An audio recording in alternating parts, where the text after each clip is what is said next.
Hello there, and welcome. I'm glad you found your way here tonight. Maybe you've had a long day, or maybe you're the kind of person who likes falling asleep to quiet thoughts and gentle stories rather than counting sheep. Either way, this journey is for you. You've got nothing to do but rest. Let your mind relax, your breathing slow, and your body grow light. Because tonight, we're going to explore the complete lore of The Last of Us, from the outbreak that ended the world, through Joel and Ellie's journey across America, to the consequences that followed years later. It is a story that spans decades, encompasses multiple perspectives, and asks questions that have no easy answers. The Last of Us is a story about survival, but more importantly, it is a story about what we choose to survive for. Naughty Dog created a world where humanity has been decimated by a fungal infection, where civilization has collapsed, where the rules that once governed society no longer apply. But within this apocalypse, they told a deeply human story about love, loss, revenge, and the question of whether any of us deserve redemption.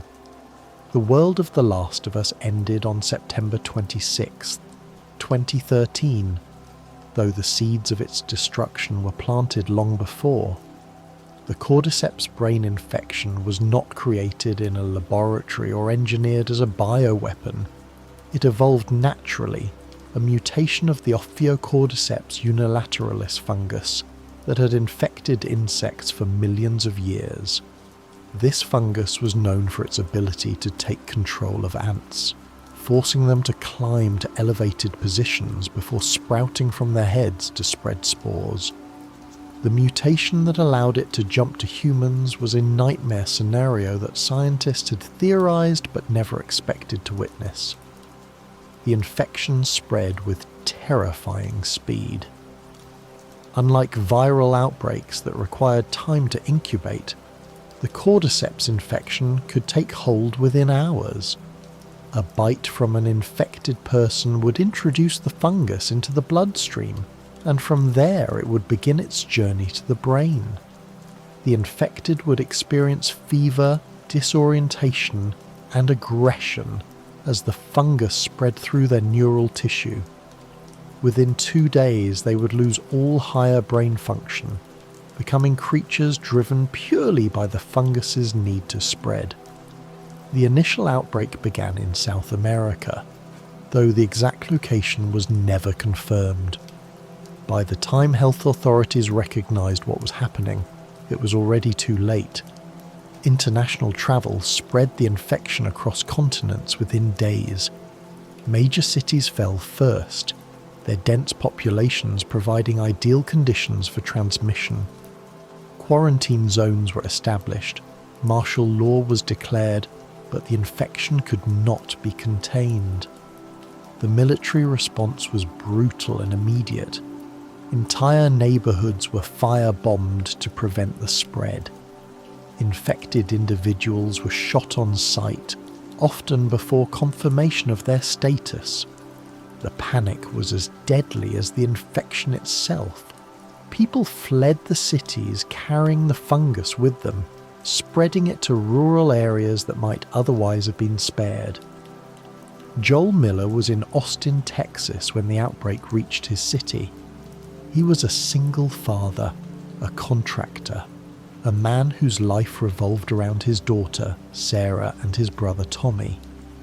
The night of September 26th started as Sarah's birthday, a normal evening that would be the last normal evening any of them would ever experience. The infection reached Austin faster than anyone expected. Joel, Sarah, and Tommy fled their home as their neighbours transformed into monsters. The drive through the city was chaos.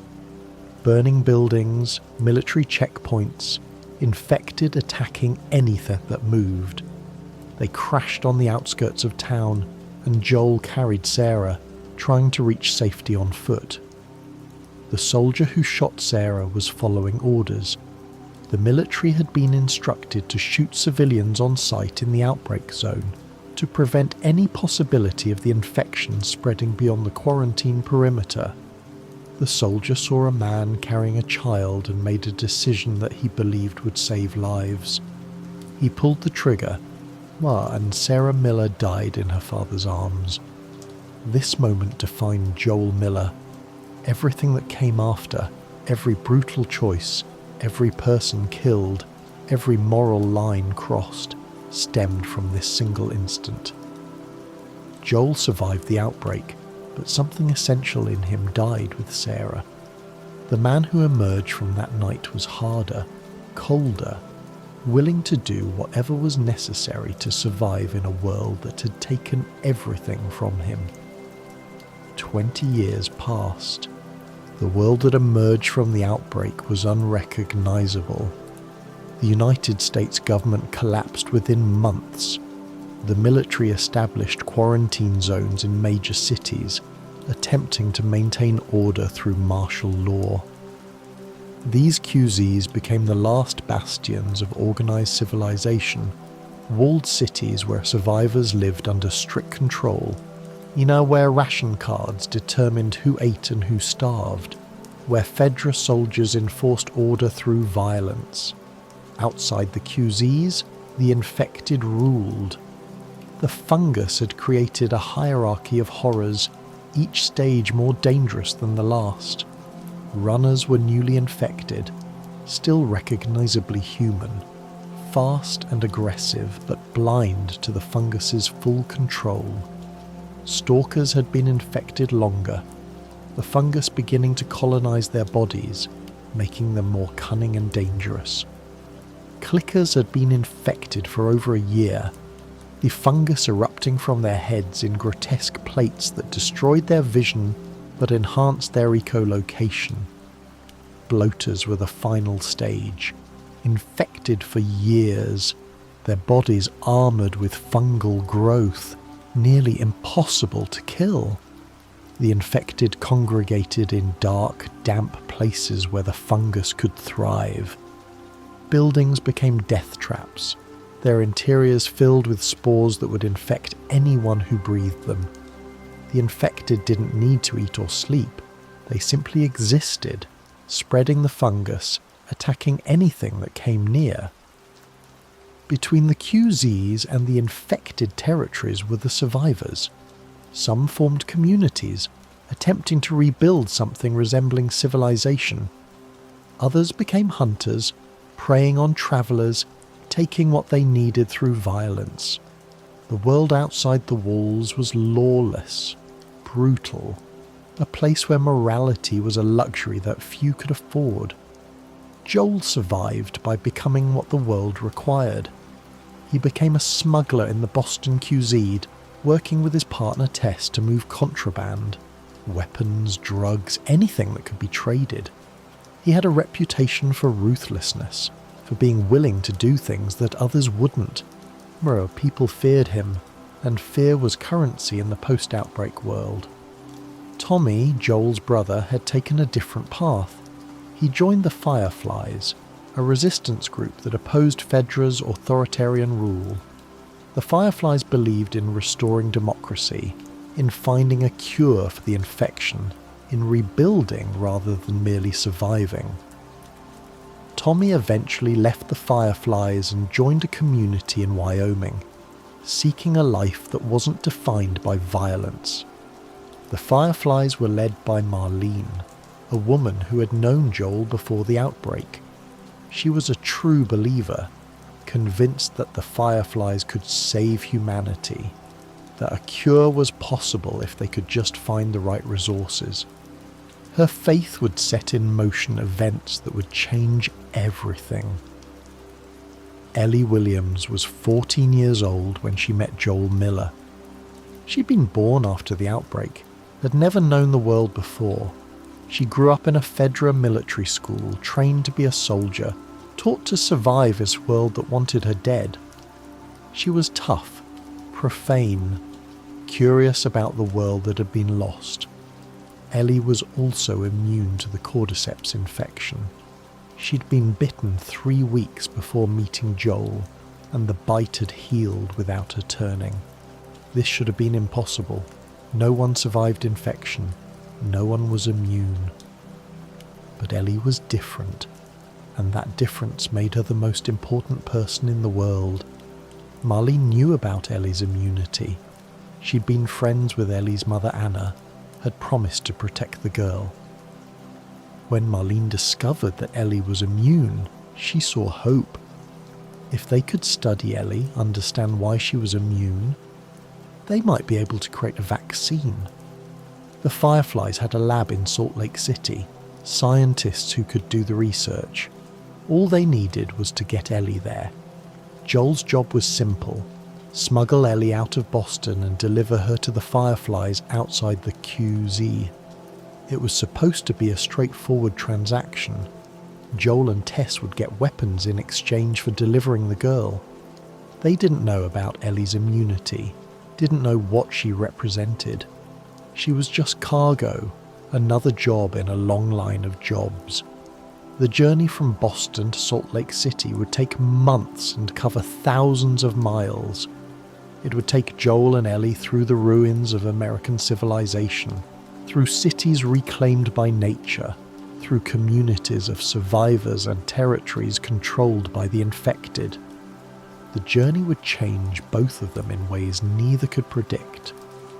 Tess died in Boston, sacrificing herself to buy Joel and Ellie time to escape.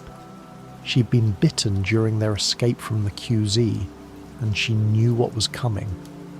Her final act was to hold off Fedra soldiers, giving Joel and Ellie a chance to reach the Fireflies. Tess's death was the first loss that Ellie witnessed, the first time she understood the cost of survival. Joel and Ellie travelled to Pittsburgh, where they encountered hunters, survivors who had overthrown Fedra and now preyed on anyone who entered their territory. The hunters were organised, brutal, willing to kill for supplies. Joel's violence in Pittsburgh shocked Ellie, who had never seen someone kill with such efficiency, such lack of hesitation. She began to understand what Joel had become, i.e. what the world had made him. In Pittsburgh they met Henry and Sam, brothers trying to escape the city. Henry was protective of Sam, willing to do anything to keep his younger brother safe. Sam was infected during their escape, and Henry shot him to prevent him from turning. Then Henry turned the gun on himself, unable to live with what he had done. Joel and Ellie buried them, 2 more casualties of a world that offered no mercy. The journey continued through the seasons. Summer turned to fall as they made their way west. They travelled through abandoned suburbs where nature had reclaimed the streets, through forests where the infected lurked in shadows, through mountains where winter made survival even more precarious. They reached Wyoming and found Tommy at a hydroelectric dam, though living with a community that had built something resembling normal life. Tommy had a wife, Maria, and a place in a community that valued him. He'd found what Joel had lost, a reason to live beyond mere survival. Joel tried to leave Ellie with Tommy. He told himself it was for her safety, that Tommy could get her to the Fireflies better than he could. But the truth was that Joel was afraid of caring about someone again, afraid of losing someone the way he had lost Sarah. Ellie saw through his excuses, and her anger forced Joel to confront what he was running from. They left Wyoming together, Joel having accepted that he couldn't abandon Ellie, that she had become something more than cargo. The relationship between them had shifted. Joel was becoming a father again, and Ellie was finding in him the parent she had never had. Winter came, and with it the darkest chapter of their journey. Joel was badly injured during an encounter with raiders, impaled on a piece of rebar while escaping. Ellie had to care for him, had to hunt for food, had to protect them both while Joel fought for his life. She was 14 years old, alone in the wilderness with a dying man, and she refused to give up. Ellie encountered David, a man who led a group of survivors in the area. David seemed kind at first, willing to trade medicine for meat, willing to help. But David's group were cannibals, and David himself was a predator who saw in Ellie something he wanted to possess. The confrontation with David was brutal and personal. He captured Ellie, intended to make her part of his group, to break her and remake her. Ellie fought back with a ferocity born of desperation, it eventually killing David with a machete, stabbing him again and again even after he was dead. Joel found her in the aftermath covered in blood, traumatized by what she had done and what had almost been done to her. Joel held Ellie as she broke down, calling her baby girl, the same term he had used for Sarah. In that moment, the transformation was complete. Ellie was no longer cargo, no longer just a job. She was his daughter in all but blood, and he would do anything to protect her. Spring arrived as they reached Salt Lake City. The journey was almost over. The Fireflies were close. The cure was within reach. Joel and Ellie had survived impossible odds, had crossed a continent, had become a family. The end was in sight. They found the Fireflies in a hospital and Marlene was there to meet them. She explained what would happen next. Ellie would be taken to surgery. The doctors would study her immunity. They would create a vaccine. Marlene spoke of hope, of saving humanity, of Ellie's sacrifice giving meaning to all the death and suffering. But there was something Marlene didn't say, something she tried to hide. The surgery would kill Ellie. The Cordyceps had grown into her brain in a way the doctors had never seen before. To study it, to understand it, to create a vaccine, they would have to remove it, and removing it would kill her. Marlene had made the decision without consulting Ellie. She believed it was necessary, that one life was worth sacrificing to save millions. She believed Ellie would have agreed, would have chosen to die if it meant a cure. Marlene believed she was doing the right thing. Joel was not given a choice. He was knocked unconscious and told to leave. The Fireflies would take Ellie, would perform the surgery, and Joel would never see her again. They didn't ask his opinion because his opinion didn't matter. Ellie's life was not his to protect. Joel made a different choice. He fought his way through the hospital, killing every Firefly who stood between him and Ellie.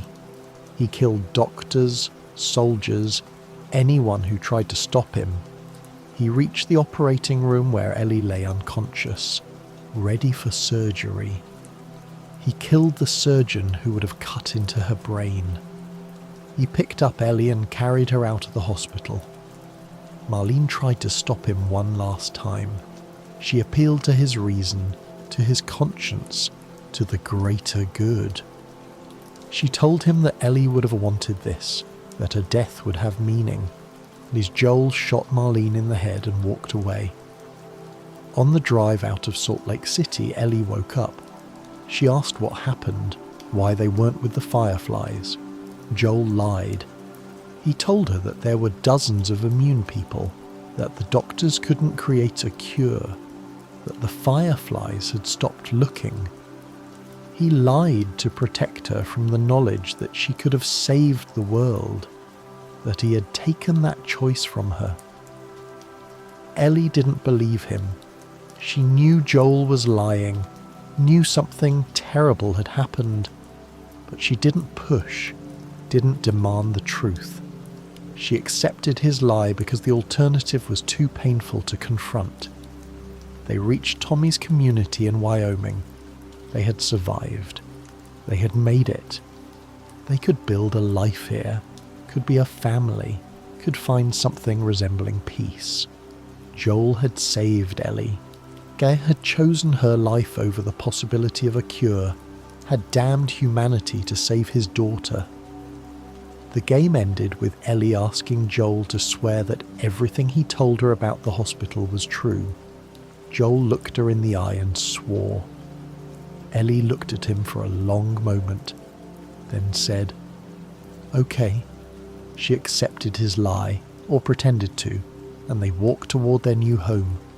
The question the game left unanswered was whether Joel had made the right choice. He had saved Ellie, but at what cost?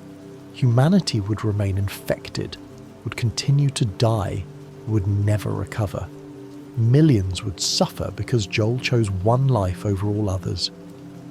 Was his love for Ellie worth the death of hope? The game refused to answer. It presented Joel's choice and left players to decide for themselves whether it was heroic or monstrous. Oh, whether love justified any action. Whether the needs of the many truly outweigh the needs of the one. 5 years passed. Joel and Ellie built a life in Jackson, Wyoming. They lived in a house, had routines, were part of a community. Joel taught Ellie to play guitar, shared with her the music he had loved before the outbreak. They went on patrols together, clearing infected from the area, keeping the community safe. They had what they had fought for, a life worth living. But the lie between them festered. Ellie had never fully believed Joel's story about the hospital. She had questions, doubts, suspicions that something more had happened. The truth was a wound that had never healed, covered over but never treated. Ellie learned the truth 2 years before the events of The Last of Us Part 2. She travelled to the hospital in Salt Lake City, found evidence of what had happened, pieced together the story that Joel had hidden from her. She confronted him, and he admitted what he had done. He had killed the Fireflies, had killed Marlene, had taken from her the choice to sacrifice herself for a cure. Ellie was devastated, not just by what Joel had done, but by the years of lies, the betrayal of trust, the theft of her agency. She had wanted her life to matter, had wanted her immunity to mean something. Joel had taken that from her, had decided that her life mattered more than her choice. Their relationship fractured. Ellie couldn't forgive Joel, couldn't look at him without seeing the lie. She moved out of their shared house, kept her distance, spoke to him only when necessary. Joel respected her boundaries, gave her space, and hoped that time would heal what his actions had broken. The night before Joel died, Ellie told him she wanted to try to forgive him. She couldn't promise she would succeed, couldn't say their relationship would ever be what it was, but she wanted to try. Joel accepted this, grateful for even the possibility of redemption. The next day, Joel and Tommy were on patrol when they encountered a horde of infected. They fled, seeking shelter, and found it in a mansion where a group of survivors had taken refuge. The survivors were well armed, organised, cautious. Joel and Tommy introduced themselves, not knowing they had just walked into a trap. Abby Anderson had been searching for Joel Miller for 4 years. She was the daughter of Jerry Anderson, the surgeon who would have operated on Ellie, the man Joel had killed in the hospital. Abby had been at the hospital that day, had heard the gunshots, had found her father's body. She had spent years training, preparing, gathering allies, all for one purpose: to find Joel Miller and make him pay for what he had done. Abby's group had come to Jackson specifically to find Joel. They had been searching for weeks, and now he had walked right into their hands. Abby didn't hesitate. She picked up a golf club and beat Joel to death while Ellie watched, held back by Abby's friends, forced to witness the murder of the man who had saved her life. Joel died slowly, painfully, without dignity or mercy. His last moments were agony. His last sight was Ellie screaming his name. Abby left him dead on the floor and walked away, her revenge complete. Ellie's world shattered. The man she had been trying to forgive was gone, killed, before she could tell him she loved him, before she could repair what had been broken between them. The guilt was crushing. She had pushed him away, had wasted years being angry, and now he was dead, and she would never have another chance. The rage that followed was all-consuming. Ellie needed revenge, needed to make Abby suffer the way she had suffered. She left Jackson with Dina, her girlfriend, and Jessie, her friend, tracking Abby to Seattle. She would find Abby, would kill her, and everyone she cared about would make her pay for taking Joel away. Seattle had become a war zone. The Washington Liberation Front, a militia group, controlled most of the city. The Seraphites, a religious cult, fought them for territory. The two factions were locked in brutal conflict, killing each other with religious fervour and military efficiency. Ellie entered this war zone with a single purpose: find Abby and kill her. The hunt consumed Ellie. She tortured people for information, killed anyone who stood in her way, descended into violence that would have horrified the girl she had been. Dina tried to pull her back, tried to remind her of who she was, but Ellie couldn't stop.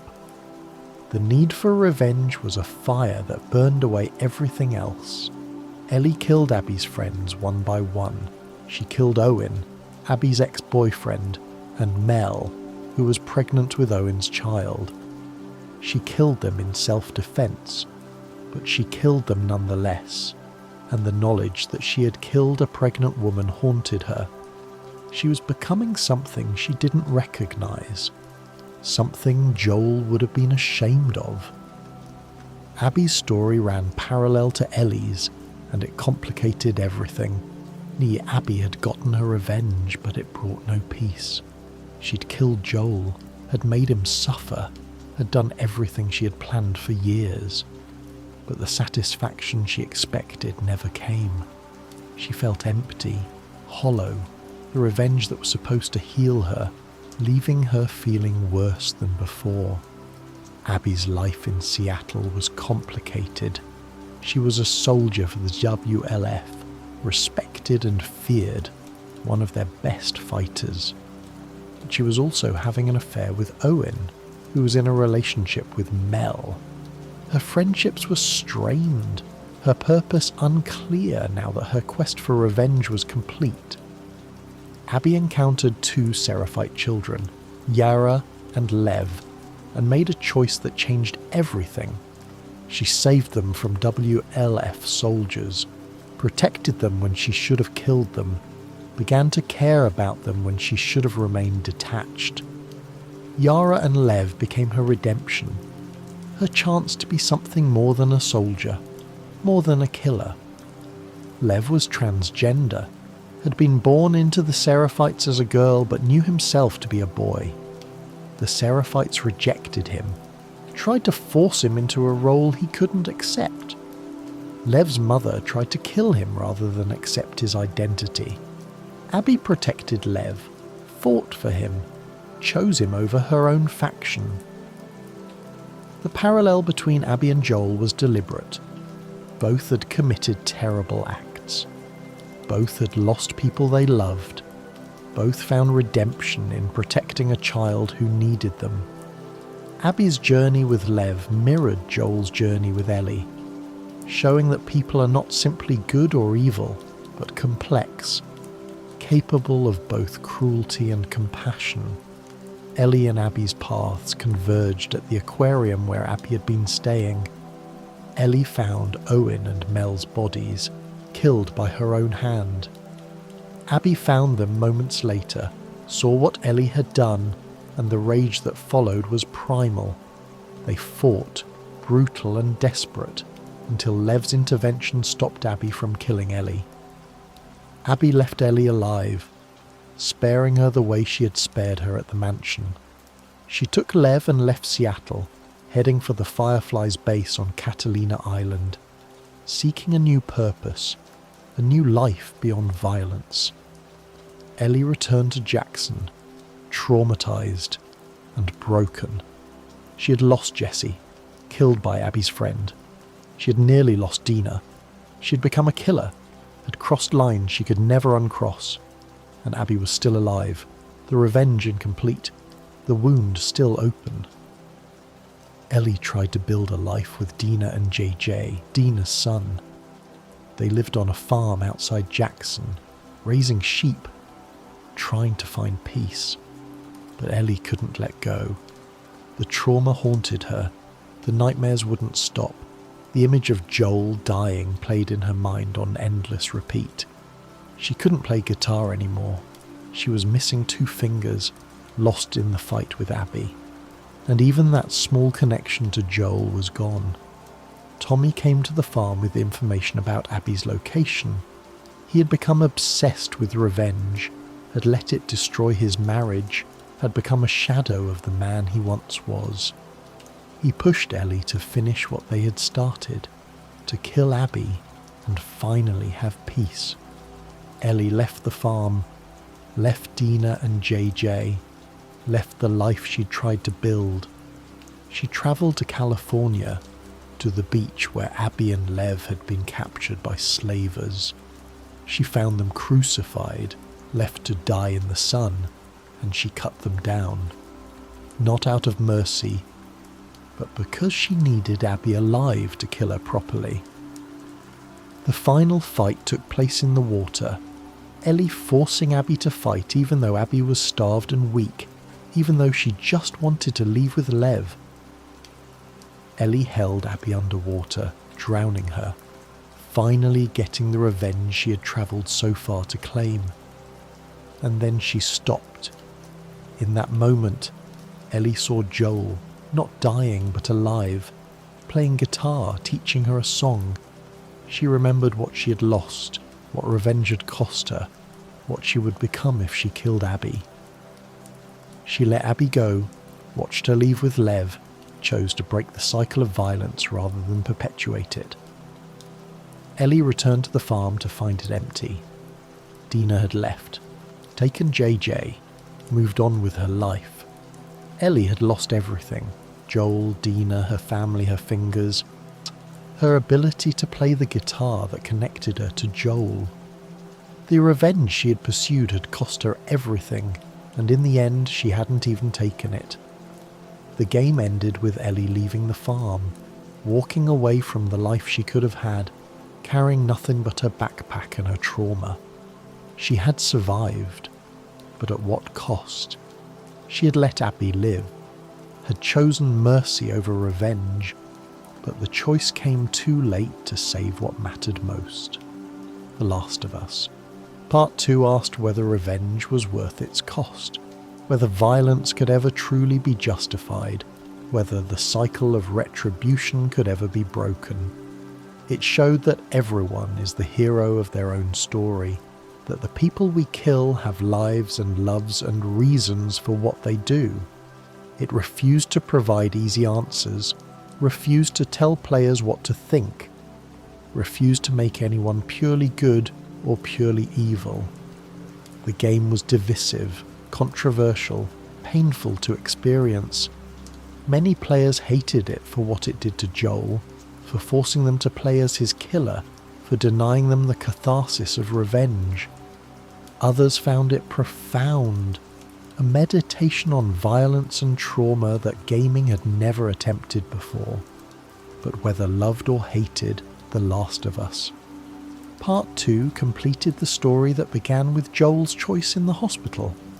It showed the consequences of that choice, the ripples that spread from one act of violence, the way that love and hate are often indistinguishable in their effects. The lore of The Last of Us is ultimately about choices and their consequences. Joel chose Ellie over humanity, and that choice led to his death. Ellie chose revenge over healing, and that choice cost her everything. Abby chose revenge and found it empty, then chose redemption and found purpose. Every character made choices, and every choice had weight, had meaning, had consequences that could not be undone. The world of The Last of Us is brutal, unforgiving, honest about the darkness in human nature. But it is also a world where love exists, where people protect each other, where redemption is possible, even for those who have done terrible things. It is a world that asks hard questions and refuses to provide easy answers, that challenges players to think about what they would do, what they would sacrifice, what lines they would cross. In the end, The Last of Us is about what we choose to survive for. Joel survived for Ellie. Ellie survived for revenge, then for the possibility of peace. Abby survived for Lev. Then every character found something worth living for, even in a world that seemed determined to take everything away. The infection that ended the world was a tragedy, but it was not the story. The story was always about the people who survived, the choices they made, the love they found and lost and found again. The story was about whether any of us deserve redemption, whether love justifies any action, whether the cycle of violence can ever truly be broken. The Last of Us doesn't answer these questions. It presents them, explores them, and leaves players to find their own answers. And perhaps that is the most honest thing a story can do. Not to tell us what to think, but to make us think, to challenge us, to force us to confront uncomfortable truths about ourselves and the world we live in. The infection will never be cured. The world will never return to what it was, but people will survive, will find reasons to keep going, will build lives in the ruins of civilization. They will make choices, good and bad, and those choices will define who they are and what they leave behind. This is the lore of The Last of Us, a story of survival, of love, of revenge, of redemption. A story that began with the end of the world and continues in the hearts of those who refuse to give up, who keep fighting, who find meaning in a world that seems to have none, endure and survive. The science behind the Cordyceps infection was grounded in reality, which made it all the more terrifying. The Cordyceps unilateralis fungus that inspired the game's infection actually exists, and it does exactly what the game depicts. It takes control of its host, manipulates behaviour, and uses the host body to spread itself. The only difference is that the real fungus infects ants, not humans. The mutation that allowed the fungus to jump to humans was theoretically possible. Fungi evolve, adapt to new hosts, find ways to survive in changing environments. Climate change, environmental disruption, human encroachment into previously untouched ecosystems, all of these factors could theoretically create conditions for such a mutation. The game's premise was not science fiction, but science extrapolation, taking what exists and asking what if. The stages of infection were carefully designed to create escalating threats. Runners represented the early stage, when the host was still recognisably human, when the fungus was establishing control but hadn't yet fully colonised the body. Runners could still see, they could still move with human agility, could still scream in voices that sounded almost human. They were the most tragic of the infected because you could still see the person they had been. Stalkers represented the transition stage when the fungus had begun to erupt from the host's body but hadn't yet destroyed their vision.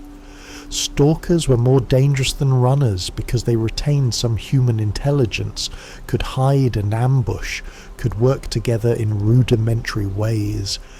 The fungal growth on their faces was disturbing, a visible sign of the transformation taking place.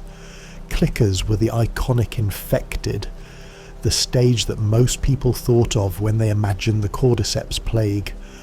The fungal plates that erupted from their heads destroyed their eyes but enhanced their hearing to supernatural levels. Me clickers navigated through echolocation, clicking constantly to map their environment. They were faster than runners, stronger than stalkers, and their bites were instantly fatal.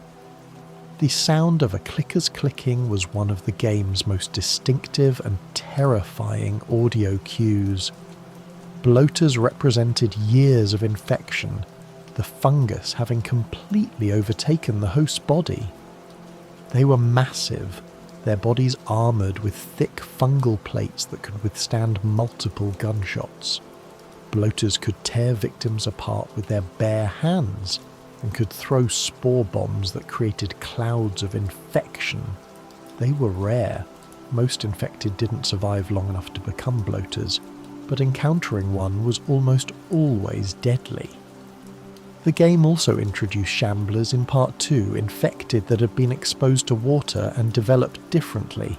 These shamblers were covered in acidic pustules that exploded when damaged, creating clouds of caustic gas.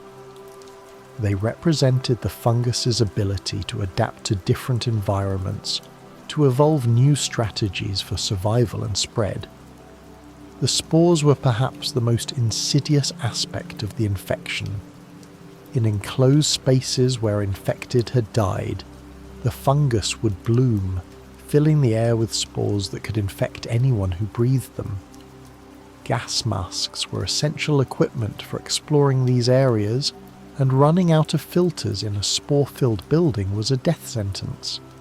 The spores created environmental hazards that forced players to plan their routes carefully, to manage resources, to understand that the infection was not just in the creatures but in the air itself. The quarantine zones represented humanity's attempt to maintain civilization in the face of collapse. FEDRA, the Federal Disaster Response Agency, had taken control of these zones, establishing martial law, rationing supplies, and enforcing order through military force. The QZs were walled cities, their perimeters constantly patrolled, their populations controlled through fear and necessity. Life in the QZs was harsh but structured. Citizens received ration cards that determined their access to food, medicine, and other necessities. Work assignments were mandatory. Everyone contributed to the QZ's survival, or they didn't eat. Schools taught children to be soldiers, training them for a life of service to FEDRA. Public executions were common, used to maintain order and demonstrate the cost of disobedience. The Boston QZ, where Joel and Ellie's story began, was one of the larger and more stable zones. It had been operating for 20 years, had established routines and hierarchies, had achieved a kind of brutal equilibrium. But even Boston was failing. Supplies were running low, the infected were pressing closer to the walls, and the Fireflies' resistance was growing stronger. The Fireflies represented the opposition to FEDRA's authoritarian rule. They believed in democracy, in freedom, in the possibility of rebuilding the world rather than merely surviving in it. They conducted terrorist attacks against FEDRA, bombed checkpoints, assassinated officers, and recruited from the QZ's population. The Fireflies saw themselves as freedom fighters. FEDRA saw them as terrorists. The truth was probably somewhere in between. Marlene led the Fireflies with genuine conviction. She believed in their cause, believed that FEDRA's methods were wrong, believed that humanity deserved better than to live under military dictatorship. Her search for a cure was not just about ending the infection, but about giving humanity hope, about proving that the future could be better than the present. The Fireflies' resources were limited. They operated from hidden bases, moved frequently to avoid FEDRA raids, struggled to maintain their equipment and supplies. Their search for a cure had been ongoing for years. with multiple false starts and failures. They had tested potential vaccines on infected subjects, had studied the fungus extensively, but had never found anyone who was immune until Ellie. Outside the QZs, humanity had fragmented into countless small groups, each with their own methods of survival. Some communities, like Jackson, had built something resembling normal life. They had walls, agriculture, electricity from hydroelectric dams, and democratic governance. Jackson represented the best of what humanity could achieve: cooperation, mutual support, the rebuilding of civilization from the ground up. Other communities were less fortunate. The hunters of Pittsburgh had overthrown Fedra, but had descended into barbarism, preying on travellers, taking what they needed through violence. They had numbers and weapons, but no vision beyond survival, no plan for building anything lasting. The hunters represented what happened when society collapsed completely, when the only law was strength. The cannibals that Ellie encountered in the winter represented the absolute bottom, the point where humanity had abandoned all pretense of civilization. David's group had turned to eating human flesh out of necessity. Game was scarce, supplies were limited, and they had to eat something. But what began as survival had become normalized, had become part of their culture. David himself was a predator who used his position as leader to satisfy his appetites, who saw other people as resources to be consumed.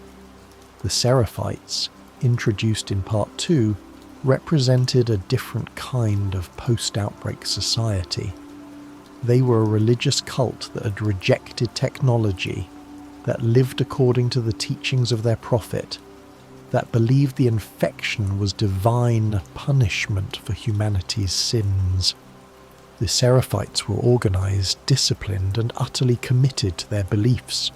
They marked their faces with scars, they used bows and arrows instead of guns, and fought with religious fervor. The Seraphites' island was a functioning society with agriculture, craftsmanship, and social structure. They had built something that worked, that sustained their population, that gave people purpose and meaning. But their society was also rigid, intolerant, and brutal to those who didn't conform.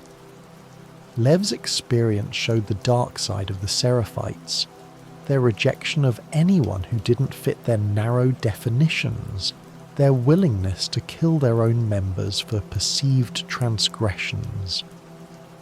The Washington Liberation Front represented another approach to post-outbreak survival.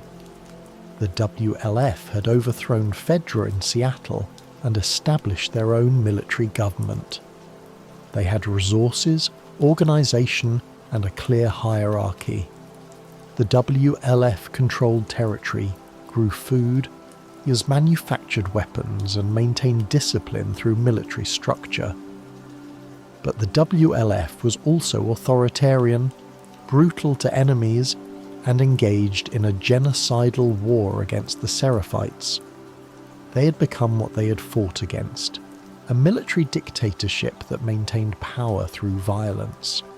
The WLF stadium base was impressive, showing what organised humans could achieve, but it was also a fortress, a symbol of a society at war with itself. The relationship between Joel and Ellie was the emotional core of the first game. It began as purely transactional. Joel was being paid to deliver cargo, and Ellie was that cargo. But over the course of their journey, something changed. They began to care about each other, to rely on each other, to become something like family. Joel's transformation was gradual, as he started by keeping Ellie at arm's length, refusing to engage with her questions, treating her as a job rather than a person. But Ellie's persistence, her humour, her resilience, These qualities wore down his defences. She reminded him of Sarah, not in appearance but in spirit. She made him remember what it felt like to care about someone, to have something worth protecting. Ellie's transformation was equally significant. She started the journey as a teenager who had never left the QZ, who knew the world only through Fedra's teachings and the stories of older survivors. Joel taught her to survive, how to shoot, how to track, how to read situations and people. But more importantly, he gave her something she had never had. A parent who cared about her, who would protect her, who valued her life above all else. The giraffe scene in Salt Lake City was the emotional peak of their relationship.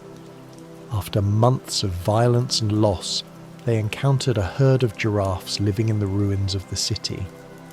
The moment was peaceful, beautiful, a reminder that life continued even in the apocalypse. Joel and Ellie watched the giraffes together, and in that moment they were simply a father and daughter enjoying something beautiful. The scene had no gameplay purpose, no narrative function beyond showing the bond between them. It was pure emotion, pure connection. Joel's choice at the hospital was the inevitable conclusion of his transformation. He had lost Sarah, had spent 20 years hardening himself against loss, had become someone who could do terrible things without hesitation. But Ellie had changed him, had made him vulnerable again, had given him something to lose. When faced with losing her, Joel didn't hesitate. He chose her life over the possibility of a cure, chose his love for her over the needs of humanity. The morality of Joel's choice has been debated endlessly. Some argue that he was selfish, that he doomed humanity to save one person, that his love for Ellie blinded him to the greater good. Others argue that he was right, that the Fireflies had no right to kill Ellie without her consent, that the chance of creating a working vaccine was uncertain at best. The game deliberately left this question unanswered, allowing players to form their own opinions. What is clear is that Joel's choice had consequences. Abby's father died because of it. The Fireflies' hope for a cure died with him, and the lie that Joel told Ellie poisoned their relationship, creating a wound that would never fully heal. Joel's choice was understandable, even sympathetic, but it was not without cost.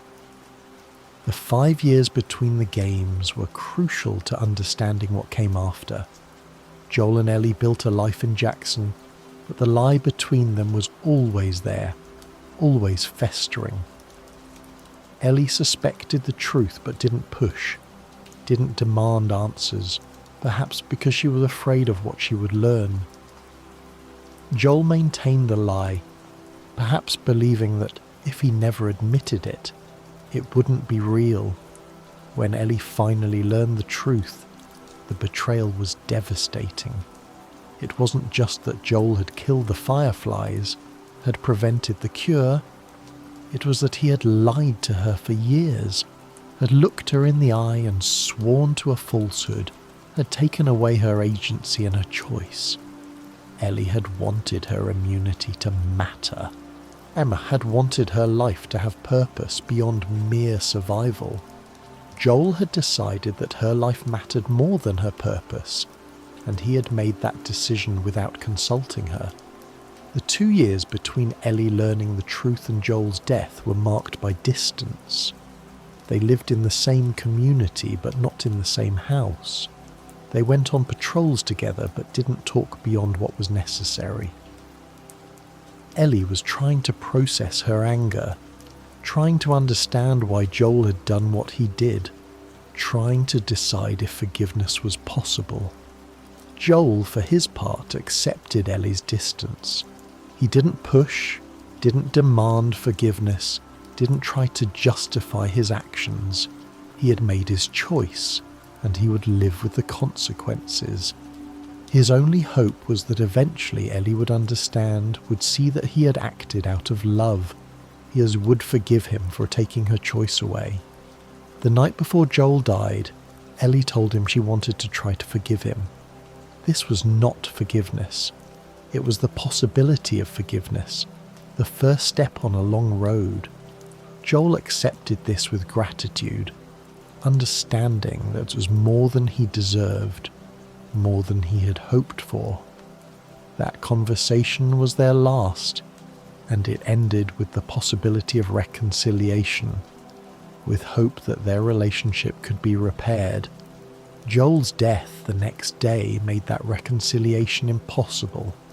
Ellie would never get the chance to fully forgive him, would never get to tell him she understood, would never get to rebuild what had been broken. The guilt of this, the knowledge that she had wasted years being angry, and that she had pushed him away when she should have held him close, would haunt her for the rest of her life. Abby's perspective in Part 2 was controversial but essential to the game's themes. By forcing players to see through Abby's eyes, to understand her motivations, to experience her story, the game complicated the simple narrative of revenge. Abby was not a monster. She was a person who had lost her father, who had spent years consumed by the need for vengeance, who had done terrible things in pursuit of that vengeance. Abby's relationship with her father Jerry was shown in flashbacks. Jerry was a good man, a doctor who genuinely wanted to help people, who saw in Ellie's immunity the chance to save humanity.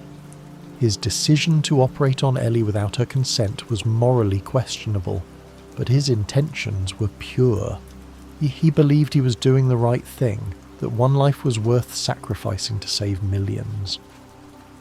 When Joel killed Jerry, he destroyed Abby's world. She was at the hospital that day, heard the gunshots, found her father's body. The trauma of that moment defined the next 4 years of her life. She trained obsessively, building muscle and skill, preparing for the day when she would find Joel Miller and make him pay. Abby's revenge, when it finally came, brought no peace.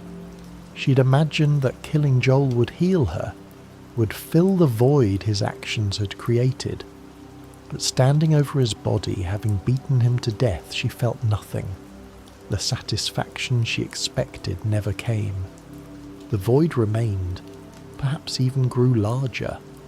Abby's redemption arc with Yara and Lev was the game's most powerful statement about the possibility of change. Abby had done terrible things.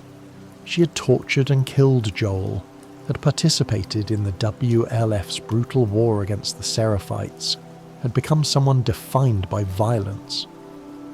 But when she encountered 2 Seraphite children who needed help, she made a different choice. She protected them, cared for them, risked her life for them. Lev in particular became Abby's chance at redemption. He was transgender, rejected by his community, hunted by his own people. Abby's protection of Lev was not strategic or calculated. It was simply the right thing to do. In protecting Lev, Abby became something more than a soldier, more than a killer. She became someone who could choose compassion over violence, who could value a life beyond its utility. The parallel between Abby's journey with Lev and Joel's journey with Ellie was deliberate and powerful. They both were hardened killers who found redemption in protecting a child. Both made choices that put them at odds with their communities.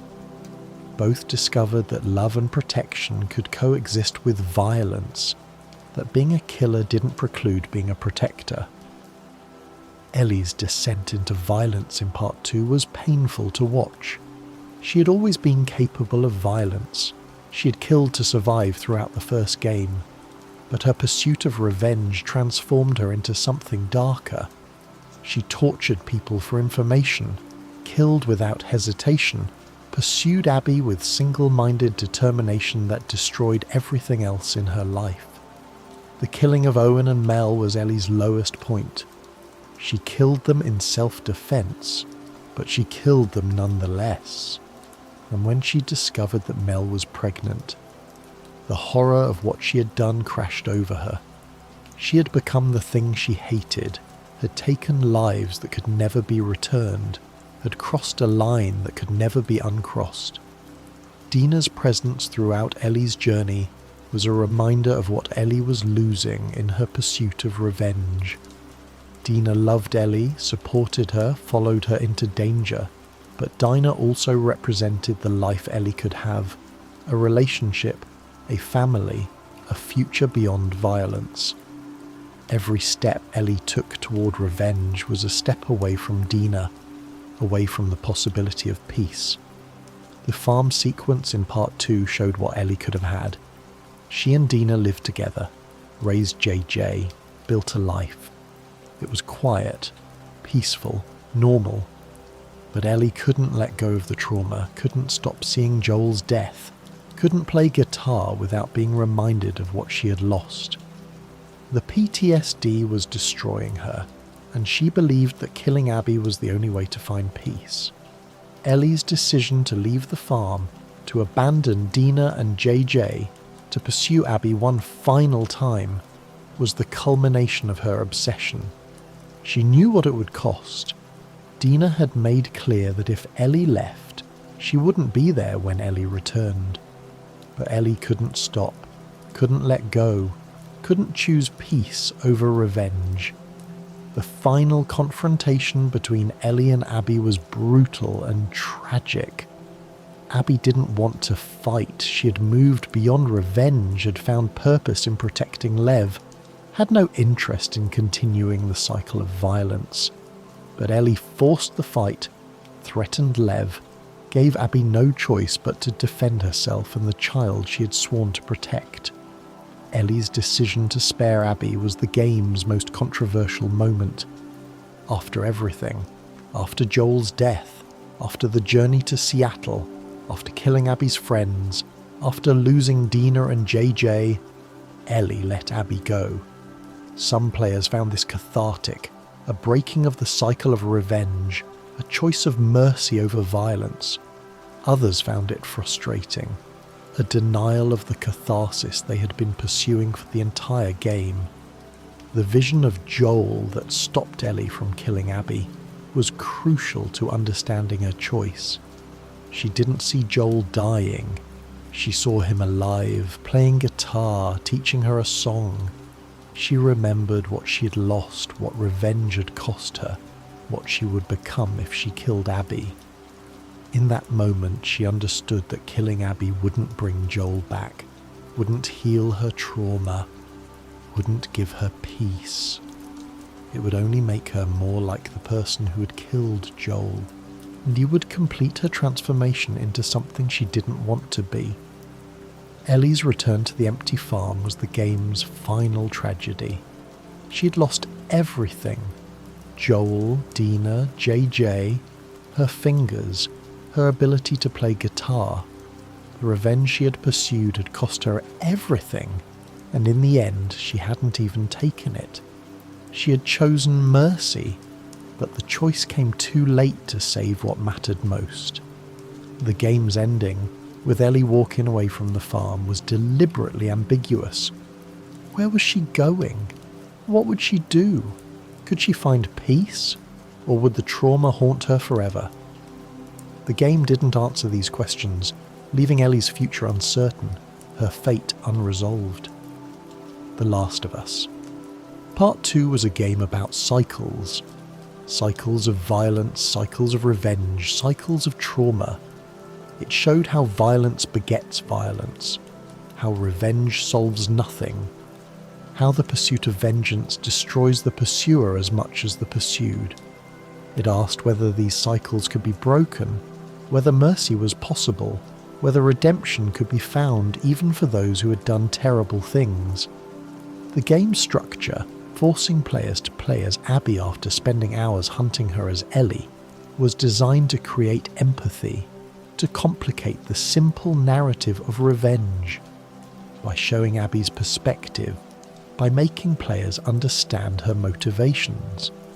By revealing her humanity, the game made it impossible to see her as simply a villain. She was a person with her own pain, her own losses, her own reasons for what she did. This structural choice was controversial. Many players resented being forced to play as Joel's killer, resented being asked to empathise with her, resented the game for complicating their desire for revenge. But this discomfort was the point. The game was challenging players to think beyond simple narratives of good and evil, to understand that everyone is the hero of their own story, that the people we hate have their own perspectives and their own pain. The Last of Us. Part 2 was not a fun game. It was exhausting, traumatic, emotionally draining. It put players through experiences that were difficult to endure, that challenged their assumptions, that refused to provide easy answers or simple catharsis. But it was also profound, ambitious, willing to take risks that few games would attempt. The game's themes resonated beyond its narrative. It was released in 2020, during a pandemic, during social upheaval, and during a time when cycles of violence and revenge were playing out in real time across the world. The game's questions about whether violence could ever be justified, whether revenge could ever bring peace, whether cycles could ever be broken, these questions felt urgent, relevant, necessary. The Last of Us, across both games, created a world that felt real, that felt lived in, that felt like it could actually exist. The attention to detail, the environmental storytelling, the character development, the world building, created an experience that transcended gaming, that felt more like interactive literature than entertainment. The infection was the premise, but it was never the story. The story was always about the people, about Joel and Ellie, about Abby and Lev, about Dina and Jesse and Tommy and Marlene and everyone else who survived in a world that wanted them dead. The story was about the choices they made, the love they found, the violence they committed, the redemption they sought. The Last of Us asked hard questions and refused to provide easy answers.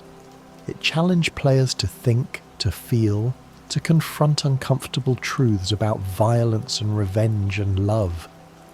It showed that people are complex, that morality is not simple, that the right choice is not always clear. In the end, The Last of Us is about what we choose to survive for, what we're willing to sacrifice, what lines we're willing to cross. It's about whether love justifies any action, whether revenge can ever bring peace, whether redemption is possible for those who've done terrible things. It's about the cycles that trap us and the choices that might break those cycles. The infection will never be cured. The world will never return to what it was, but people will endure, will survive, will find reasons to keep going. They will make choices, good and bad, and those choices will define who they are and what they leave behind. This is the complete lore of The Last of Us, a story that began with the end of the world and continues in the hearts of those who refuse to give up, who keep fighting, who find meaning in a world that seems to have none. It is a story about survival, but more importantly, it is a story about what we choose to survive for. Endure and survive. That is all any of us can do. The supporting characters of the Last of Us universe each carried their own stories, their own traumas, their own reasons for surviving. Tess was Joel's partner in smuggling, a woman who had survived 20 years of the outbreak through intelligence, ruthlessness and pragmatism. Her relationship with Joel was never fully defined. They were partners, possibly lovers, definitely people who trusted each other in a world where trust was rare. Tess understood Joel in ways that few others could, understood the darkness in him because she carried her own darkness. Tess's death in Boston was a sacrifice born of pragmatism.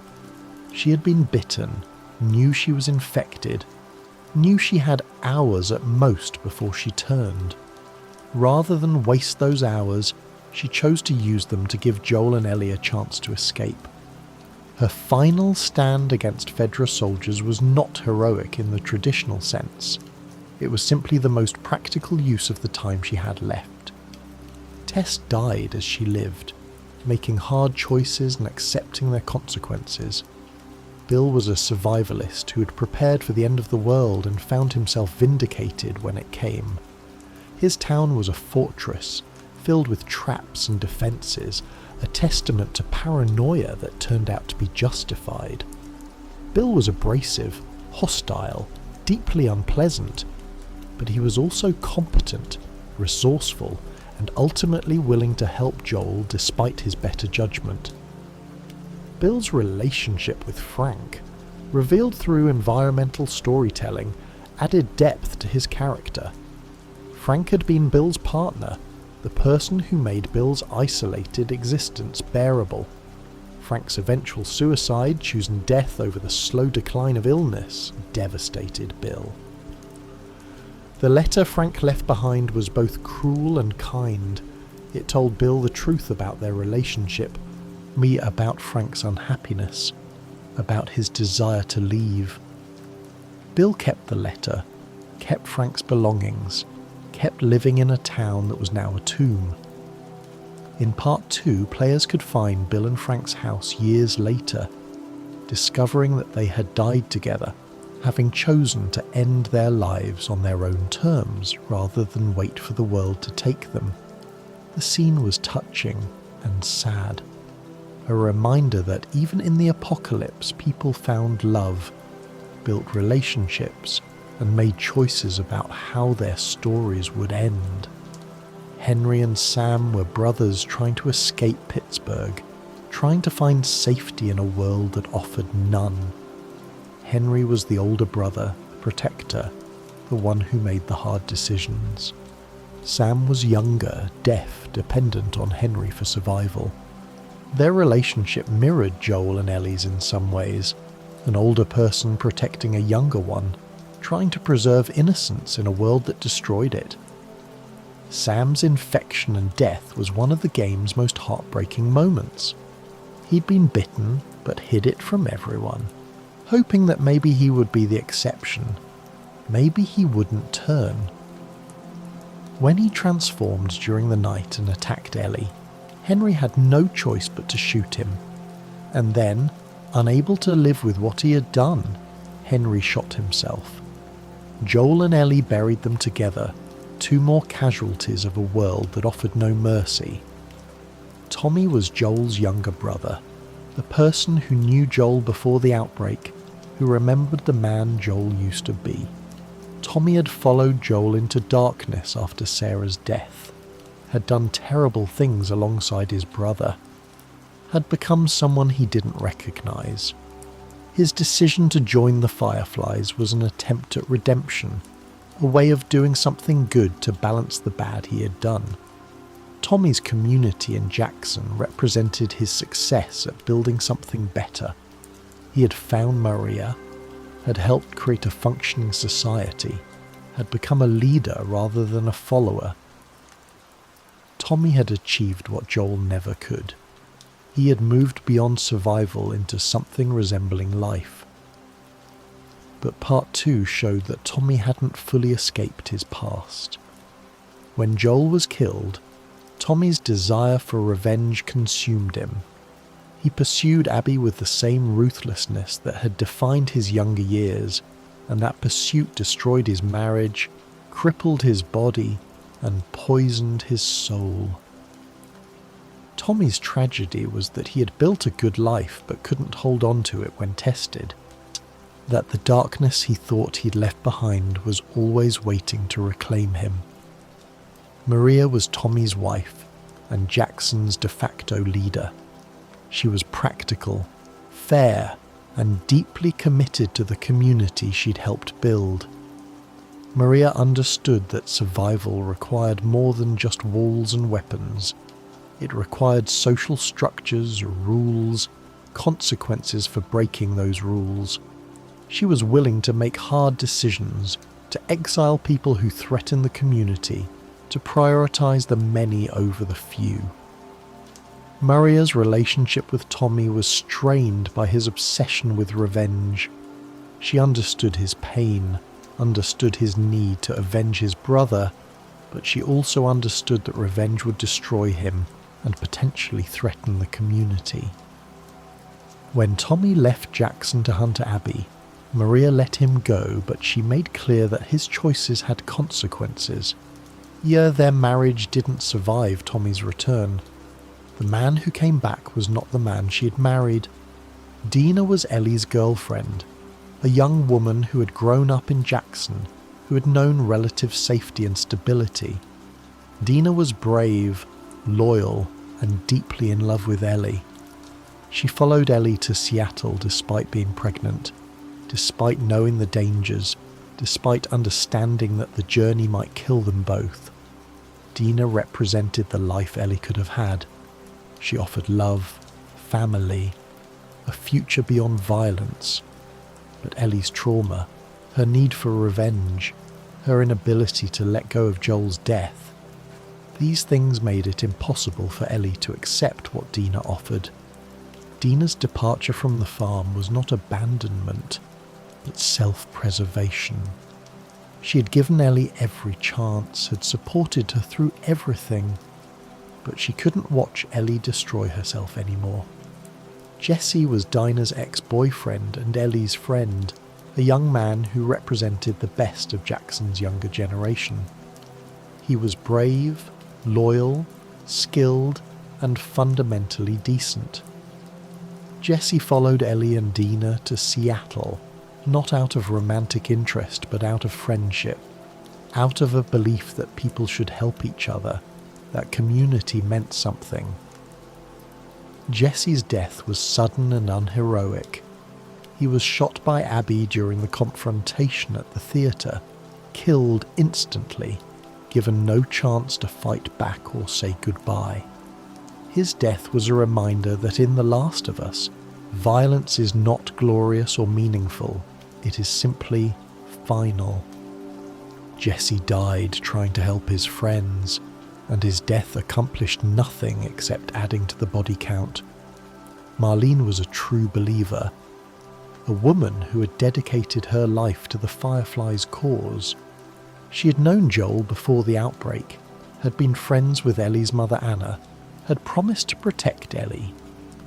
Marlene's decision to sacrifice Ellie for the cure was not made lightly. She understood what it meant, understood that she was breaking her promise to Anna, understood that Ellie would die without ever knowing what was being done to her.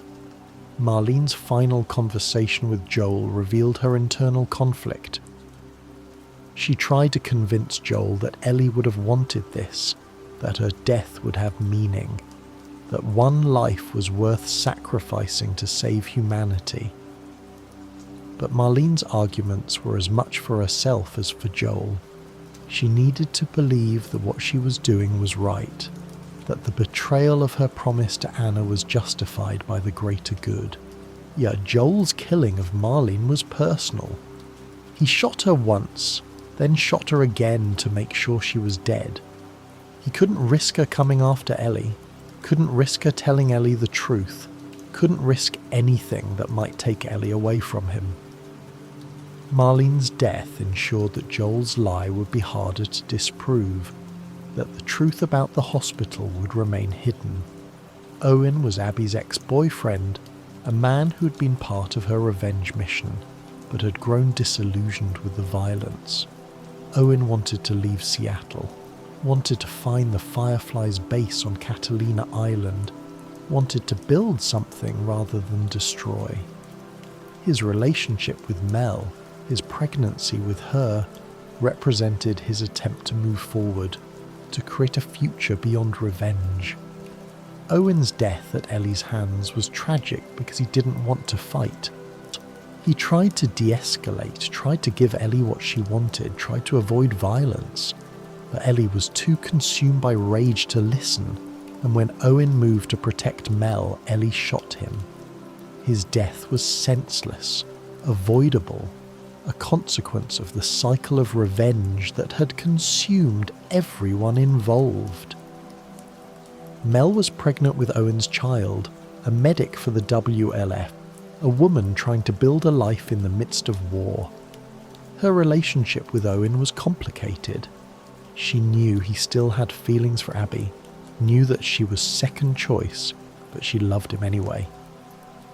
Mel's pregnancy represented hope, the possibility of new life in a world defined by death.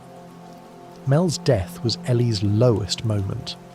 Ellie killed her in self-defense, but the discovery that Mel was pregnant devastated her.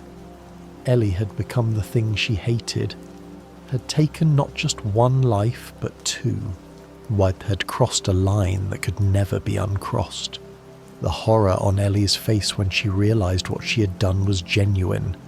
She had not wanted this, had not intended this, but her pursuit of revenge had led her here anyway. Yara and Lev were Seraphite siblings who became Abby's redemption. Yara was the older sister, protective and brave, willing to sacrifice herself for Lev. Lev was transgender, born as Lily, but knowing himself to be a boy. The Seraphites' rejection of Lev, their attempt to force him into a role he couldn't accept, drove him and Yara to flee. Abby's protection of Yara and Lev was the turning point in her character arc. She had no strategic reason to help them. They were enemies, Seraphites, people she had been trained to kill. But when she saw them in danger, she made a different choice. She protected them, or cared for them, risked her life for them. In doing so, she became something more than a soldier, more than a killer. Lev's story was particularly significant. His identity as a transgender boy was treated with respect and dignity by the game. Abby accepted him without question, used his correct name and pronouns, defended him against those who would harm him. Lev's story was about being seen, being accepted, being protected by someone who valued him for who he was. Yara's death saving Abby and Lev was heroic and tragic.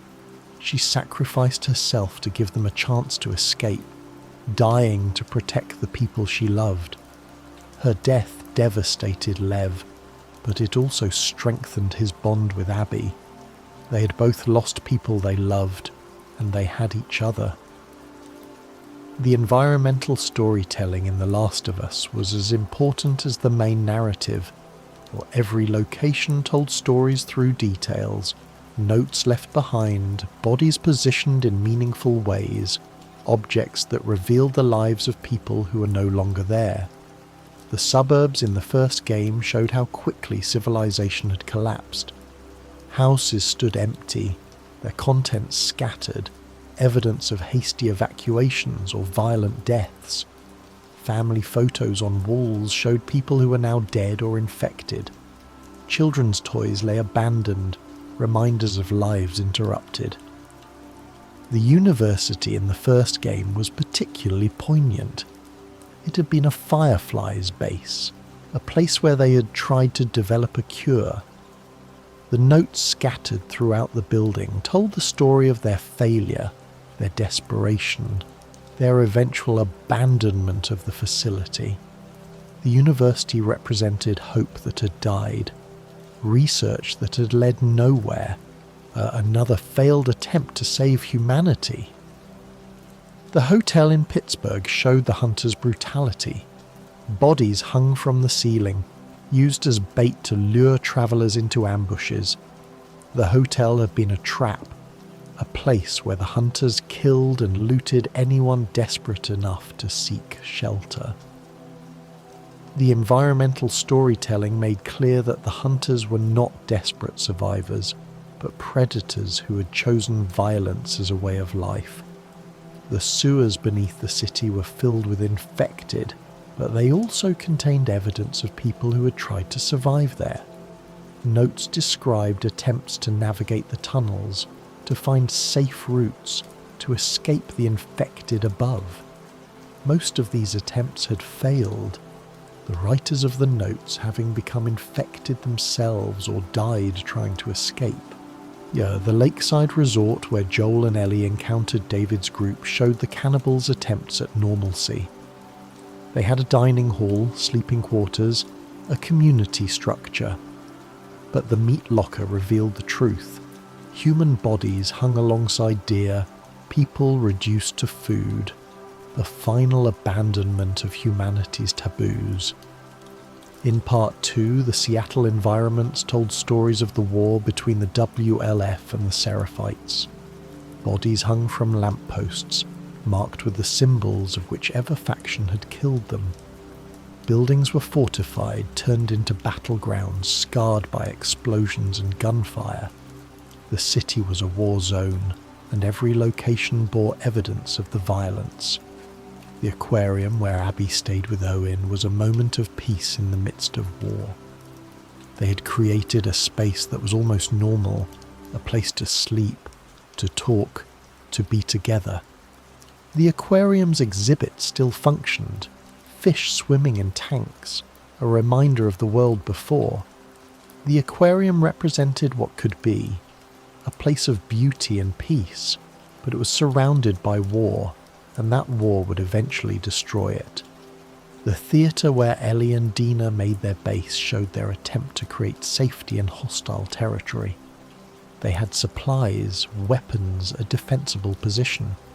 But the theatre was also isolated, surrounded by enemies, a temporary refuge that could not last. The theatre represented the impossibility of safety in Seattle, the way that violence surrounded everything. The farm where Ellie and Dina tried to build a life was beautiful and peaceful. They had sheep, a garden, a home. The farm represented everything Ellie could have had. A quiet life, a family, peace. But the farm was also isolated, lonely, and haunted by Ellie's trauma. The beauty of the farm made its eventual abandonment more tragic. The beach in California where Ellie found Abby and Lev was a vision of hell. The slavers had crucified their captives, leaving them to die in the sun. Bodies hung from posts, dead or dying, a display of cruelty that served no purpose beyond terror. The beach represented the depths of human evil, the way that some people had responded to the apocalypse by becoming monsters. The themes of The Last of Us extended beyond its narrative into philosophical territory. The question of whether the ends justify the means was central to both games. Joel's choice to save Ellie by killing the Fireflies was a clear example. He achieved his goal of saving her, but at the cost of potentially dooming humanity. The game asked whether this trade was acceptable, whether love could justify any action, whether personal relationships mattered more than abstract concepts like the greater good. The Fireflies' decision to kill Ellie without her consent raised similar questions. They believed they were doing the right thing, that one life was worth sacrificing to save millions. But they made this decision without asking Ellie, without giving her agency, without considering that she might have her own opinion about whether her life was worth trading for a cure. The Fireflies' utilitarianism was logical but also deeply troubling. The cycle of revenge was Part 2's central theme. Abby killed Joel to avenge her father. Ellie pursued Abby to avenge Joel. Each act of revenge created new grievances, new reasons for violence, new participants in the cycle. The game showed that revenge solves nothing, that it only perpetuates violence, that the pursuit of vengeance destroys the pursuer as much as the pursued. But the game also acknowledged the human need for revenge, the way that grief and rage demand action, the impossibility of simply letting go when someone you love has been killed. Ellie's pursuit of Abby was understandable, even sympathetic, even as it was clearly destructive. The game didn't judge Ellie for wanting revenge. It simply showed the cost of pursuing it. The question of redemption was explored through multiple characters. Joel sought redemption through protecting Ellie, trying to make up for 20 years of violence by saving one person. Abby sought redemption through protecting Lev, trying to balance the terrible thing she had done by doing something good. Ellie sought redemption by sparing Abby, choosing mercy over revenge, breaking the cycle even though it cost her everything. The game suggested that redemption was possible but not easy, that it required sacrifice, that it meant choosing to be better even when being worse would be easier. Redemption was not about erasing the past, but about choosing a different future, about becoming someone new, even while carrying the weight of who you had been. The nature of humanity in crisis was another central theme. The Last of Us showed humanity at its worst. The hunters who preyed on travellers, the cannibals who ate other people, the slavers who crucified their captives. But it also showed humanity at its best. The communities that worked together, the people who helped strangers, the individuals who chose compassion over cruelty. Ray, the game suggested that Crisis reveals character rather than creating it, that the apocalypse simply removed the social constraints that normally governed behaviour. The people who became monsters had always had that capacity. The apocalypse simply gave them permission. Similarly, the people who remained decent had always been decent. The apocalypse simply made their decency more costly. The question of whether survival was worth the cost was implicit throughout both games. Characters survived by doing terrible things, by crossing moral lines, by becoming people they wouldn't have recognized before the outbreak. The game asked whether this survival had value, whether living in a world that required such compromises was worth it, whether there was a point at which survival became worse than death. The game didn't answer this question definitively, but it suggested that survival was worth it when you had something to survive for.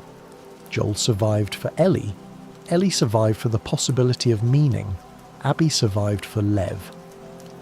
The characters who had reasons to live beyond mere survival were the ones who retained their humanity, who made choices that reflected values beyond self-preservation. The role of choice and agency was crucial to understanding the game's narratives. Joel took Ellie's choice away when he saved her from the Fireflies. The Fireflies took Ellie's choice away when they decided to kill her without her consent. Ellie took choices away from the people she killed in pursuit of revenge. The games were filled with characters making choices for other people, deciding what was best without consultation, taking agency from those who should have had it. The game suggested that this theft of agency was one of the great sins, that people deserved to make their own choices even when those choices were wrong, that autonomy mattered more than outcomes. Ellie's anger at Joel was not just about what he had done, but about the fact that he had decided for her, had taken away her right to choose her own fate. The ambiguity of morality was central to both games. There were no clear villains, no purely evil characters, no simple answers to complex questions. Joel was a protagonist but also a killer who doomed humanity. Abby was an antagonist, but also a victim seeking justice for her father's murder. Ellie was a hero, but also someone who committed terrible acts in pursuit of revenge. The games refused to tell players what to think. They refused to provide clear moral guidance, refused to make anyone purely good or purely evil. This ambiguity was uncomfortable but also honest. It reflected the reality that people are complex, that morality is not simple, that the right choice is not always clear. The Last of Us, across both games, created a world that felt real, that felt lived in, that felt like it could actually exist. The attention to detail, the character development, the world building, all of these elements combined to create an experience that transcended gaming, that felt more like interactive literature than entertainment. The games were not fun in the traditional sense. They were exhausting, traumatic, emotionally draining. They put players through experiences that were difficult to endure, that challenged assumptions, that refused to provide easy answers or simple catharsis. But they were also profound, ambitious, willing to take risks that few games would attempt. The Last of Us asked hard questions and refused to provide easy answers. It challenged players to think, to feel, to confront uncomfortable truths about violence and revenge and love. It showed that people are complex, that morality is not simple, that the right choice is not always clear. The infection was the premise, but it was never the story. The story was always about the people, about Joel and Ellie, about Abby and Lev, about everyone who survived in a world that wanted them dead. The story was about the choices they made, the love they found, the violence they committed, the redemption they sought. In the end, The Last of Us is about what we choose to survive for, what we're willing to sacrifice, what lines we're willing to cross. It's about whether love justifies any action, whether revenge can ever bring peace, whether redemption is possible for those who have done terrible things.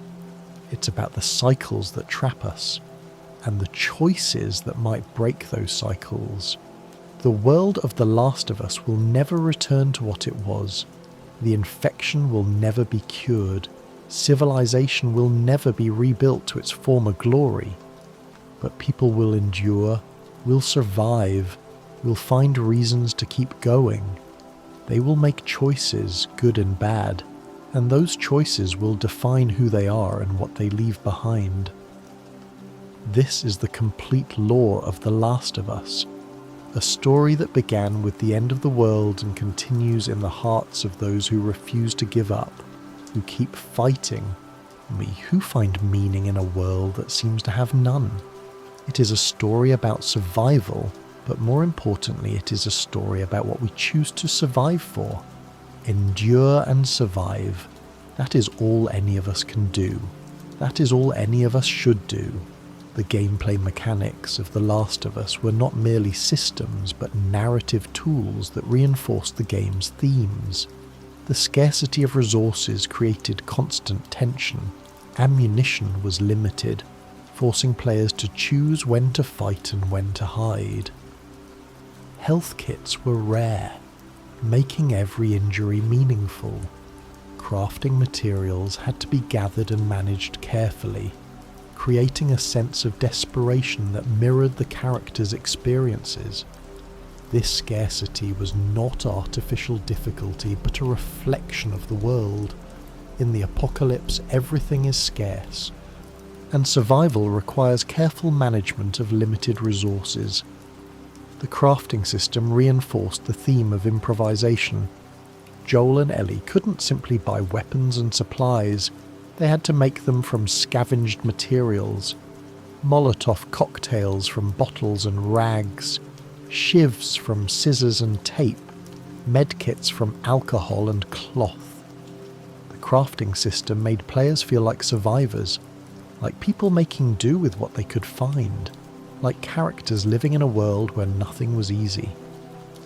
The listening mode, which allowed players to see enemies through walls, was explained as heightened senses developed through years of survival. This mechanic was not a supernatural ability, but a representation of the skills that survivors would develop, the ability to track movement by sound, to sense danger, and to understand environments in ways that ordinary people could not. The listening mode made players feel like experienced survivors, like people who had adapted to a dangerous world. The stealth mechanics emphasized vulnerability. Joel and Ellie were not superhuman. They could be killed easily, could be overwhelmed by numbers, could fail if they were careless. Stealth was often the better option, avoiding fights rather than seeking them, surviving through cunning rather than strength. This vulnerability reinforced the game's themes about the cost of violence, about the value of avoiding conflict, about survival requiring more than just combat skills. The companion AI, particularly Ellie in the first game, was designed to enhance rather than hinder gameplay. Ellie could help in combat, could find supplies, and we could provide emotional support through dialogue. Her presence made Joel's journey feel less lonely, made the player care about protecting her, made the relationship between them feel real. The companion I was not perfect, but it was effective at creating the sense of partnership that the story required. The violence in The Last of Us was brutal and visceral. Enemies didn't simply fall down when shot. They reacted realistically, screaming in pain, clutching wounds, dying slowly. The melee combat was particularly graphic, with Joel and Ellie using whatever weapons they could find to beat, stab, and bludgeon their enemies. This violence was not glorified but presented honestly, showing the ugliness of what survival required. The brutality of the violence served a narrative purpose. It made players uncomfortable. Ishii made them question whether the violence was necessary, made them feel the weight of every kill. The game wanted players to understand that violence has consequences, that killing is not clean or easy, that survival in this world required becoming someone capable of terrible things. The infected encounters were designed to be terrifying. The sound design was crucial, the clicking of clickers, the screaming of runners, the heavy breathing of bloaters. These sounds created dread, warned of danger, made every encounter with the infected feel dangerous. The infected were not merely obstacles, but threats, creatures that could kill quickly and brutally. The human enemies were often more dangerous than the infected. They could use tactics, could work together, could adapt to the player's strategies. Fighting humans felt different from fighting infected, more personal, more morally complex, more disturbing. The game made clear that in the apocalypse humans were often the greater threat, that people were more dangerous than monsters. The environmental puzzles, particularly the sections where Joel had to boost Ellie or find ladders and planks, served to slow the pace and create moments of cooperation. These puzzles were not difficult, but they reinforced the partnership between Joel and Ellie, made players feel like they were working together, created quiet moments between the violence. The pacing of both games was carefully controlled. Intense combat sequences were followed by quiet exploration, allowing players to recover emotionally before the next challenge. The games understood that constant intensity would be exhausting, yet thus players needed moments to breathe, to process what had happened, to prepare for what was coming. The use of music was sparse but powerful. Gustavo Santaolalla's guitar-based score created a melancholy atmosphere that perfectly matched the game's tone. The music was not constant. Long stretches of gameplay had no music at all, allowing environmental sounds and dialogue to dominate. When music did appear, it was meaningful, emotional, designed to enhance specific moments rather than fill silence. The graphics and animation contributed to the game's realism. The character models were incredibly detailed, with facial animations that conveyed subtle emotions. The environments were meticulously crafted, with attention to detail that made every location feel real. The lighting was particularly impressive, creating atmosphere and mood, and making beautiful moments more beautiful and horrific moments more horrific. The accessibility options in Part 2 were groundbreaking, allowing players with various disabilities to experience the game. Options for visual, auditory and motor impairments were extensive, showing Naughty Dog's commitment to making the game available to as many people as possible. These options were not afterthoughts, but integral parts of the game's design, reflecting the developers' belief that everyone should be able to experience the story. The cultural impact of The Last of Us extended far beyond gaming.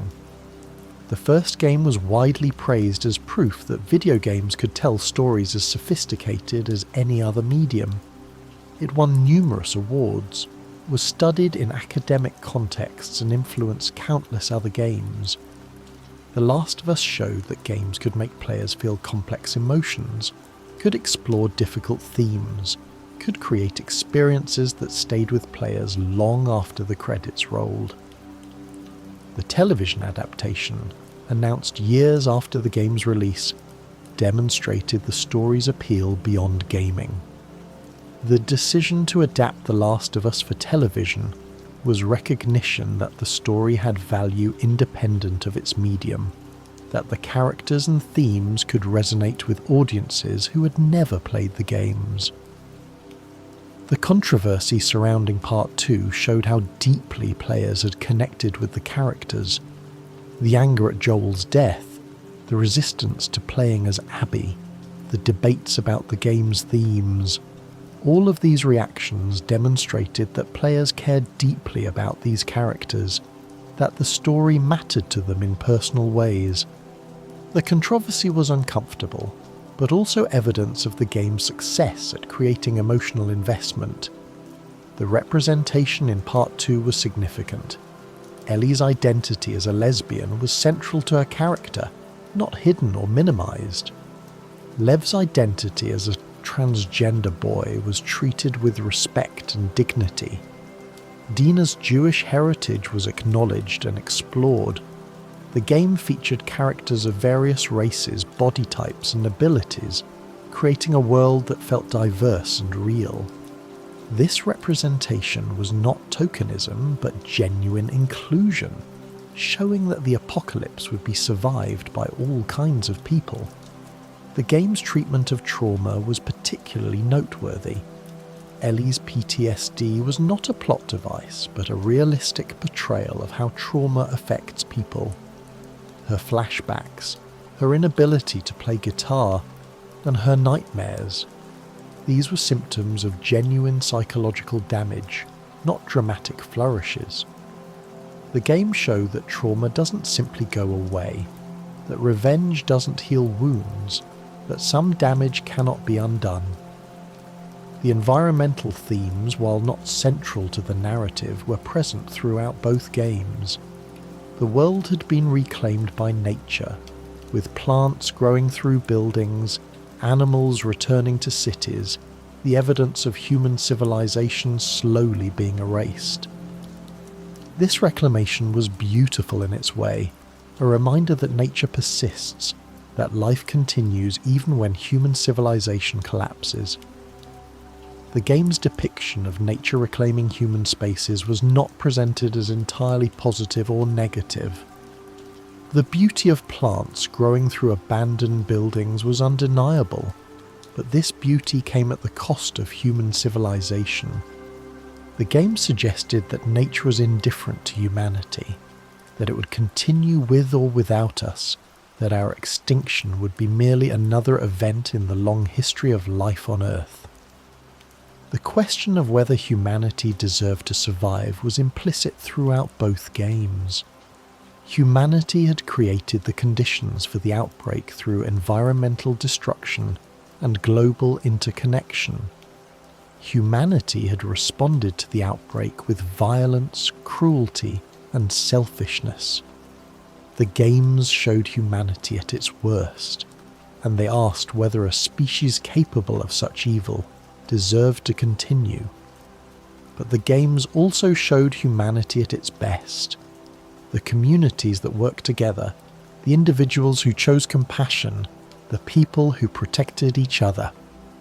The game suggested that humanity was worth saving not because we were inherently good, but because we were capable of goodness, because we could choose to be better, because love and compassion existed alongside cruelty and violence.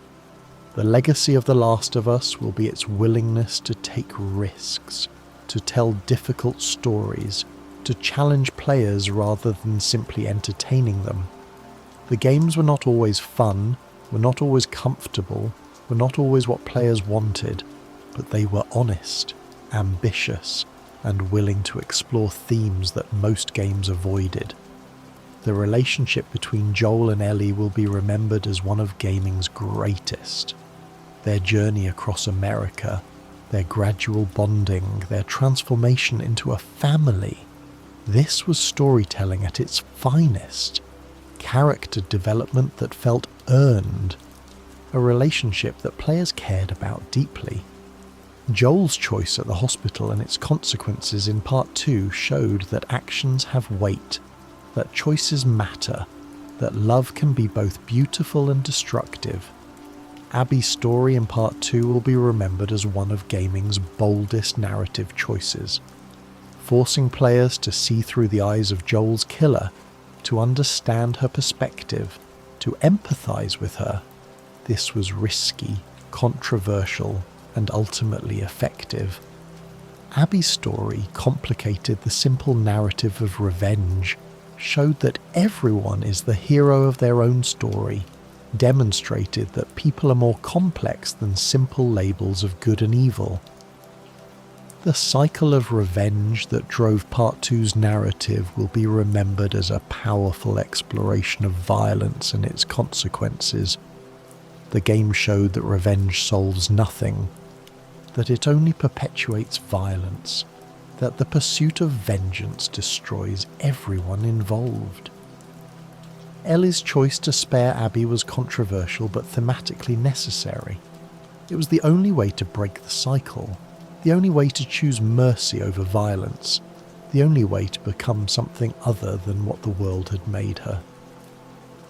The Last of Us asked questions that most games never attempt. What would you sacrifice to save someone you love? Is revenge ever justified? Can people who have done terrible things find redemption? What does it mean to survive, and what makes survival worthwhile? These questions have no easy answers, and the games didn't pretend otherwise. They presented the questions, explored them through narrative and gameplay, and left players to form their own conclusions. The world of The Last of Us is brutal, unforgiving, and honest about the darkness in human nature. But it is also a world where love exists, where people protect each other, where redemption is possible even for those who have done terrible things. It is a world that challenges us to think about what we would do, what we would sacrifice, what lines we would cross. The infection that ended the world was a tragedy, but it was not the story.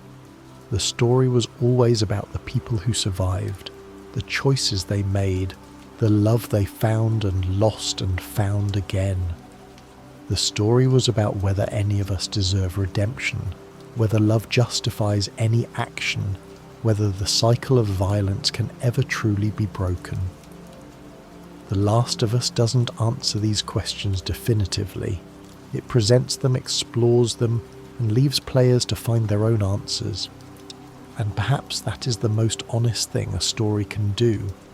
Not to tell us what to think, but to make us think, to challenge us, to force us to confront uncomfortable truths about ourselves and the world we live in. 20 years after the outbreak, 30 years, 40 years. The world will still be infected. Civilization will still be collapsed.